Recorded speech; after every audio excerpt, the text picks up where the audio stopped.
For years, Tesla has been trying to convince us that luxury SUVs mean choosing between quality and innovation. Hyundai just entered the chat with the IONIQ 9 and said, "Hold my soju." While Tesla owners are dealing with panel gaps you could park a bicycle in, this Korean three-row just solved problems Elon's been promising to fix since 2018. But here's the thing nobody's talking about. The solution isn't just better engineering, it's completely different engineering philosophy. And after spending a week with this 422 horsepower living room, I can tell you exactly why Tesla should be nervous. What's it like? Buckle up, my friends. Let's go for a drive.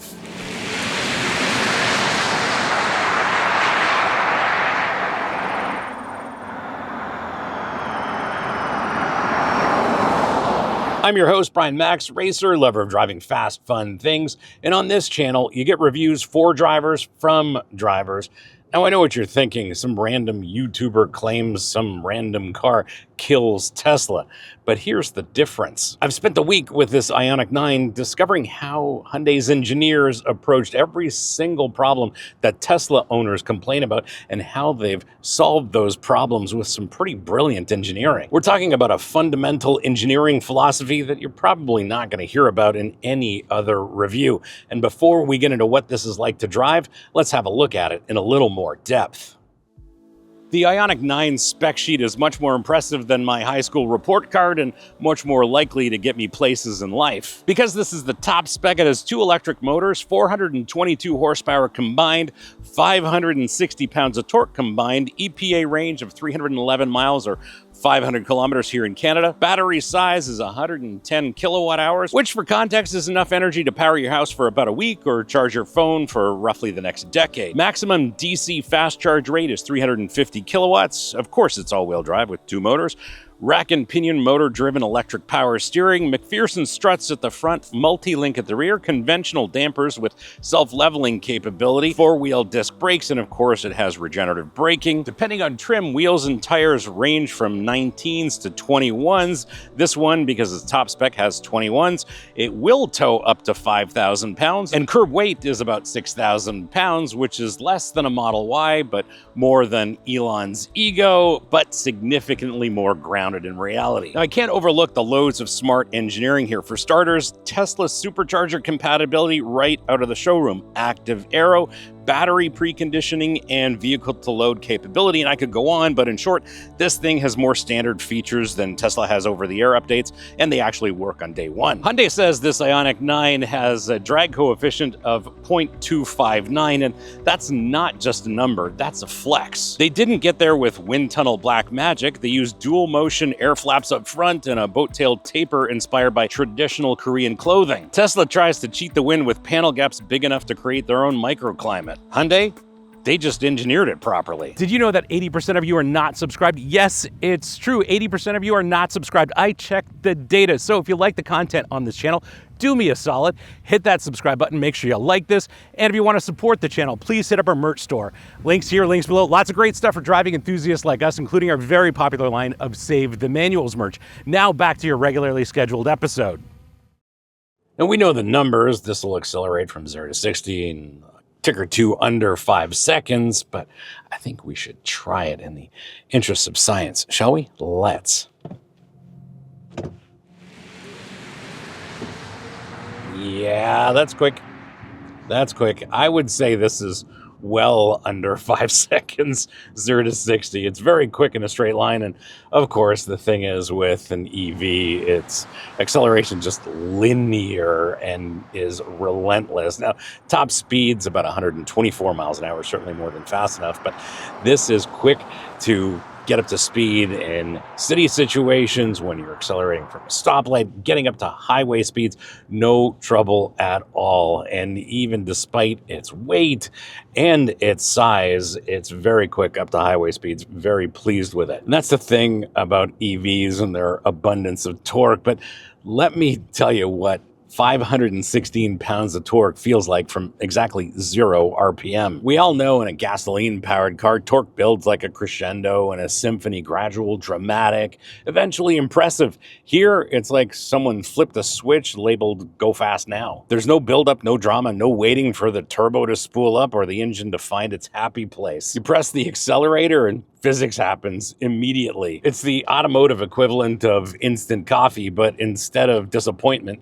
you get whiplash. I do have to say these two motors are wonderfully calibrated, working together. They've done a great job with that integration. It's automotive poetry written in electrons. Front motor, rear motor, both talking to each other faster than teenagers text. When you need traction, power goes to where it's needed. When you want to go quick, both motors work together like a Korean boy band, perfectly synchronized and absolutely committed to the performance. The system can transfer power between axles in milliseconds, which is faster than people can transfer blame. No matter how much I love my gasoline-powered car, acceleration in an EV is addictive in ways that internal combustion engine vehicles can't match. There's no interruption from the transmission, no torque curve to learn, no sweet spot to find. It's just smooth, relentless, linear acceleration that builds like compound interest, but feels like being shot out of a cannon. The IONIQ 9 delivers this acceleration with the composure of a butler serving tea during an earthquake. Absolutely unflappable, completely controlled, and somehow making you feel like royalty while breaking several laws of physics. All of that power and all of that torque is delivered with the drama of a library book return. Silent, instant, but surprisingly violent. And I gotta say, having over 500 pounds of torque at 0 RPM is kind of like having a weightlifter who's always ready and never needs pre-workout.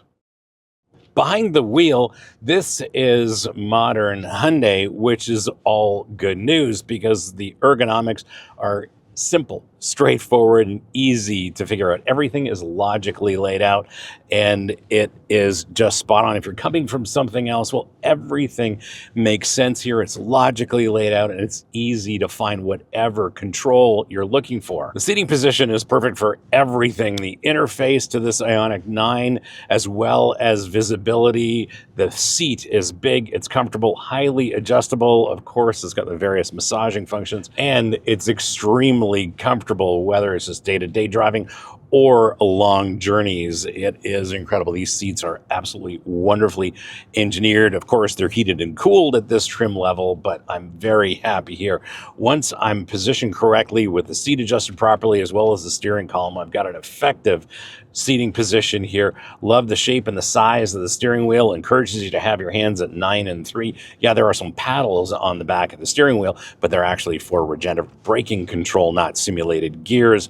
And we'll talk about these in a little bit, but they do work wonderfully. Otherwise, everything here is pretty straightforward. What we do have is Hyundai's modern shifter, which is a stock on the steering column, and what they've added here is a start-stop button to that shift stock. The best thing about this IONIQ 9 is that there's none of this intentional wackiness about the ergonomics. There's nothing strange here just because it's an EV. Everything here is from a normal vehicle, and everything works perfectly. I will say I really appreciate these digital screens. The instrument cluster is clear, it's legible, you can get all the information you need. It's highly legible in all kinds of lighting conditions. The infotainment system's display, much the same, works wonderfully. We'll talk about that in a little bit. The one thing I will complain about in terms of this interior design, not the ergonomics, is that many of these silver surfaces are highly reflective, and in certain lighting conditions, they do get annoying. Like right now, the reflection of the sun from this bit of silver on the bottom of the steering wheel is highly annoying, but otherwise, the ergonomics here are wonderfully arranged. I gotta say, this sliding console of this Calligraphy is genius level ergonomics disguised as furniture. It moves 7.5 inches in either direction, creating a walk-through passage or additional storage as needed. Most automakers treat the center console like a permanent fixture. Hyundai treats it like a chess piece. Movable, strategic, and surprisingly powerful. Visibility here is excellent in all directions, which is a little bit remarkable because there are some big SUVs of similar size that end up with windows the size of airplane bathrooms. The A-pillars are positioned perfectly, the greenhouse is massive, and the camera system provides views of angles you didn't know existed. Between the regular visibility and the cameras, it's like driving a fishbowl, but in the best possible way. You can see virtually everything around you. you, which is crucial when you're piloting nearly 6,000 pounds of silent acceleration through suburbia. Now, it is exceptionally quiet in here, not just because it's an EV, and they didn't just throw a bunch of insulation at this and call it a day. This gets laminated glass in both rows, tire inserts that quiet the road, and active road noise cancellation. It's like Hyundai listened to complaints about the IONIQ 5 being a little noisy and said, fine, we'll make this quieter than your in-laws after you finally pay back that loan. Spaciousness is top-notch and actually feels open and airy in here, which is great. But there's a lot of room here for you, your front seat passenger, lots of adjustment in the seat, decent amount of headroom. Second row is incredibly spacious, and those seats are adjustable, and we'll talk more about those seats in a little bit. But the third row, well, I didn't have high hopes because most three-row SUVs treat third-row passengers as an afterthought. Hyundai did this one a little bit differently. They fitted pretensioners and load limiters to the third-row belts. Translation, even kids in the way back at the same safety engineering as the driver. That's rare. And to me, that means Hyundai is thinking about families first instead of just brochure bragging rights. The infotainment system is representative of Hyundai's latest. It's very simple, straightforward, and I think it runs on what I'd like to call Korean determination. It handles everything from navigation to entertainment to seat controls, and they do it with the kind of responsiveness that makes Tesla's system look like dial-up internet. The interface is intuitive enough for your technophobic uncle, yet sophisticated enough for your teenager who thinks they invented technology. It's like having a smartphone that's actually smart, not just persistent. Now let's talk about what Hyundai calls these relaxation seats, which apparently is Korean for we just turned your three-row SUV into business class. These aren't just heated and ventilated. They massage, they recline, they practically do your taxes. The front seats go so far back you could perform dental work. The second row captain's chairs have leg rests that extend like a luxury recliner. It's like Hyundai's designers looked at business class airline seats and said, this, but with the ability to drive places. Plus, get this, these seats have full flat mode. The second row reclines to 7.5 degrees. The third row drops to 3.5. You trigger it from the tailgate switch. And Hyundai basically engineered a three-row SUV that turns into a queen-size Airbnb. This means your tent just became obsolete, except if you like mosquitoes, and in that case, well, you do you. I gotta say, this Bose sound system sounds fantastic to my ears. Better than a lot of concert halls that I've been to, and certainly better than my Spotify playlist deserves. Overall, the space in here is so vast you could host a yoga class or a small intervention, depending on your family's needs. And in a lot of ways, Tesla's minimalist interior design philosophy looks pretentious next to this. Like discovering minimalist actually means we forgot to include the luxury features you paid for. When it comes to Korean three-row EV SUVs, I wasn't that impressed with Kia's EV9 from a dynamic standpoint. Maybe that's been remedied since the introduction, and perhaps here I didn't have high expectations, but as soon as I turned through my first corner with this IONIQ 9, I said, well, I think they've got this one sorted. The handling characteristics of a 6,000-pound electric SUV shouldn't make sense, but the IONIQ 9 ignores physics like a teenager ignores curfew. The low center of gravity due to the floor-mounted battery pack transforms this three-row family hauler into something that corners with genuine composure. It's not trying to be a sports car, mind you. It's being a very good SUV that happens to understand physics. The steering's weighted perfectly, providing you with just enough feedback to feel connected without beating you up. And genuinely, I have to say, Hyundai's ability to tune suspensions in their vehicles has evolved into excellent engineering. The suspension design is pretty conventional, but the damping is tuned for what I should call confident luxury, compliant enough for your grandmother's comfort, controlled enough for spirited driving. It's the automotive equivalent of being firm but fair, like a good teacher who's tough on you but actually wants to see you succeed. And sure, this is decent enough in the corners, but ride quality is at another level, surprising for a 6,000-pound EV SUV. Bumps in the road are absorbed with the kind of composure that makes you wonder if Korean engineers have access to superior physics. Highway cruising is serenely quiet, urban pothole navigation is confident, and carving some curvy roads is surprisingly engaging. The brakes deserve a special mention here because slowing anything that weighs 6,000 pounds requires some serious engineering. Discs all around, regenerative braking, and actual pedal feel that's more consistent than most people's Wi-Fi connections. And the best part, the transition between regen and actual braking is seamless. You can't tell where one ends and the other begins. A lot of EVs treat regen like an on-off switch. This IONIQ 9 treats it like a musical instrument. These paddle shifters let you dial in how much energy you want to recover when you lift off the accelerator. Everything from basically coasting to full-on one-pedal driving. Time to attack some corners, shall we? Let's! Turn-in response is pretty crisp, even though we've got an all-season tire here. Body rolls at a minimum. That's because we've got a low center of gravity. Accelerating at our corner, not difficult at all. Of course, the motors respond instantly, and braking is actually very well controlled. I've got great feel and control through the brake pedal. Very impressive, and I do really appreciate this iPedal Max, this maximum brake regen. Personally, I'd like one more aggressive level of regenerative braking. That's for me, but it would upset your passengers if you really aren't judicious with the throttle. But anyway, let's see how this corner goes. Off camera on the exit, pick up the throttle. Wonderful.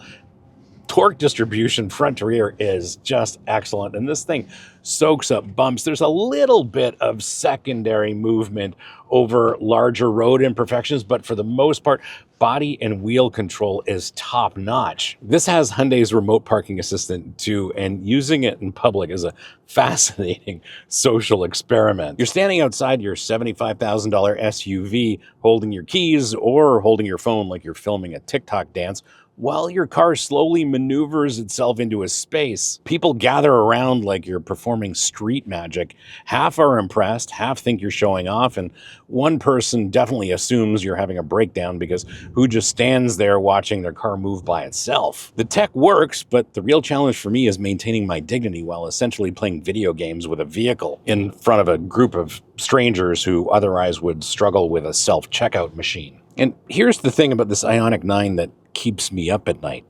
It shouldn't be this good. We're talking about a mid-level luxury brand relatively new to the premium space, competing against manufacturers with decades of luxury credentials. But Hyundai approached this project like engineers solving problems rather than marketers selling heritage. But this delivers genuine luxury without the luxury tax, real performance without the performance anxiety, and actual innovation without the innovation premium. And I think the establishment just got schooled by the kids who actually did their homework. How do you spec yours? Well, what you are looking at is a 2026 Hyundai IONIQ 9 fully equipped. Think calligraphy. That's the word you need to remember, and I'll explain that in just a second.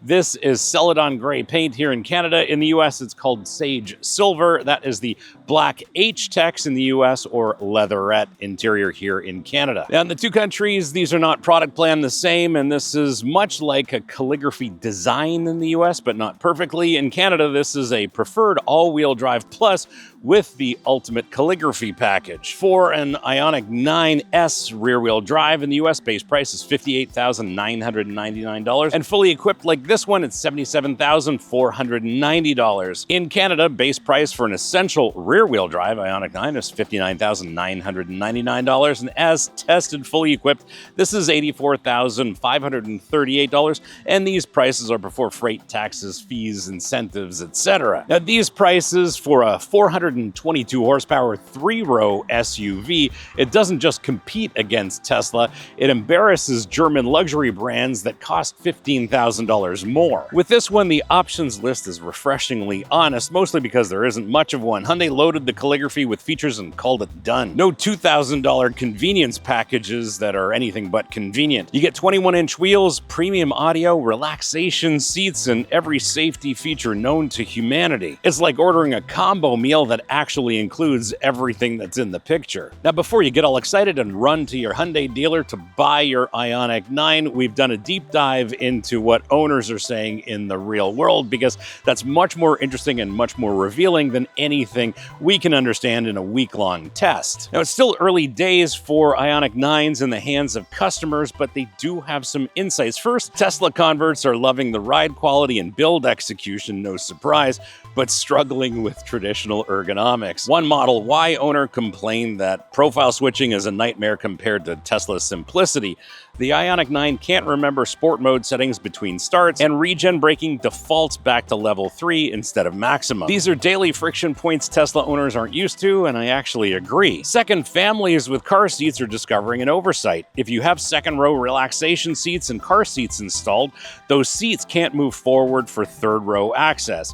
Meanwhile, kids keep playing with the power-folding third-row controls because they're positioned right where curious hands can reach them. Third, some owners are saying Sirius XM reception is terrible.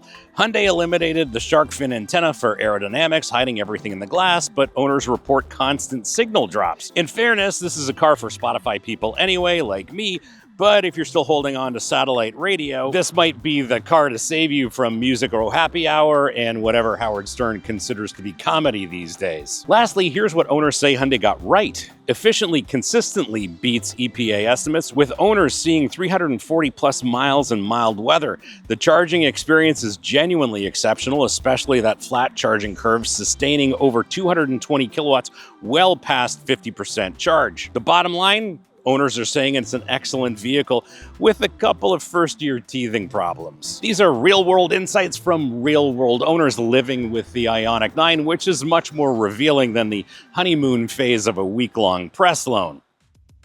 My verdict? Well, what did Hyundai actually fix for a big three-row SUV EV? Well, it's more than just horsepower and torque numbers, that's for sure. First, they made the Tesla charging port standard instead of an afterthought. No adapters, no compatibility issues, just plug in and charge at any Tesla supercharger. Second, they solved the luxury execution problem. These relaxation seats aren't just marketing gimmick, they're genuine first-class airline comfort with massage functions that actually work. The build quality actually feels like it was done by people who care, not robots having an off day. And third, they cracked the code on EV ride quality. While Tesla's still tuning their suspension with mostly computer modeling and wishful thinking, Hyundai engineered this like the luxury hauler it actually is. The result? A 6,000-pound SUV that rides like a cloud but handles like it weighs 1,000 pounds less. Now, you can't argue that Tesla taught the world that three-row SUVs can be quick, that's for sure, but Hyundai just proved they can be civilized too. Compared to the competition, this IONIQ 9 is like finding out the quiet kid in class is actually the smartest person in the room. My verdict brings us back to the Tesla problem that we started with. While the industry was busy chasing headlines and stock prices, Hyundai quietly built the electric SUV that I think customers actually want. Silent, smooth, spacious, sophisticated, and sensibly priced. This IONIQ 9 doesn't need to be perfect, and it's not quite there. It just needs to be better than everything else in its price range, and frankly, it's not even close. This is the electric luxury SUV that makes you wonder why everyone else is trying so hard to overcomplicate a fundamentally simple concept. Build a really good car, sell it at a fair price, and let the product speak for itself. Thanks for hanging out with me today and having a look at this 2026 Hyundai IONIQ 9. Hope you enjoyed this episode, and if you did, you're not new, you know what to do. Smash the subscribe button, turn on your notifications, like this, and as always, sharing is caring, so please share this with your friends, especially on Reddit, because on Reddit, they really need to see reviews for drivers, from drivers. If you have any questions or comments, please leave them in the comments below, and I'll get back to you as soon as I can. And if you want to support the channel, please hit up our merch store. Links here, links below. Lots of great stuff for driving enthusiasts like us, including our very popular line of Save the Manuals merch.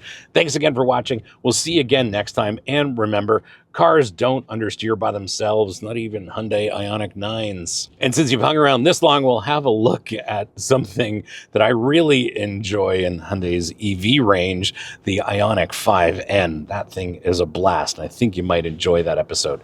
Thanks again for watching. See you again next time.